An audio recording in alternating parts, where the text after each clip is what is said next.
مشق نمبر 8 سے 2 کا 7واں کوشچن ہے، اگر اے برابر ہے ایل ایم این اور بی برابر ہے 1 2 3 اور جی برابر ہے ایل 3 ایم 1 اور این 1 ایک اے کراس بی ربط ہو تو ثابت کیجئے کہ جی اے انٹو بی فنکشن ہے۔ تو پچھلے کوشچن کی طرح سب سے پہلے ہم جی کی ڈومین معلوم کریں گے، اور جی کی ڈومین کے سیٹ میں ایل ایم این آ جائے گا جو کہ اے کے برابر ہے، تو جو پہلی شرط ہے اے انٹو بی فنکشن ہونے کی وہ پوری ہو جائے گی۔ اس کے بعد ہم دیکھیں گے کہ جو جی کے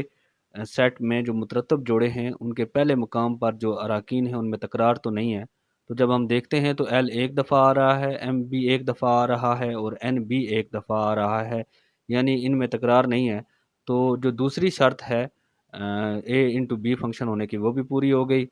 اب ہم جی کی رینج معلوم کریں گے، تو جی کی رینج میں 1 اور 3 آ جائے گا۔ اگر ہم دیکھیں تو جو جی کی رینج آئی ہے وہ سیٹ بی کے برابر نہیں ہے، لیکن جو رینج ہے وہ سیٹ بی کا تحتی سیٹ ہے، تو اس صورت میں جو تیسری شرط ہے وہ بھی پوری ہو جاتی ہے، لہذا یہ ثابت ہو جاتا ہے کہ جی اے انٹو بی فنکشن ہے۔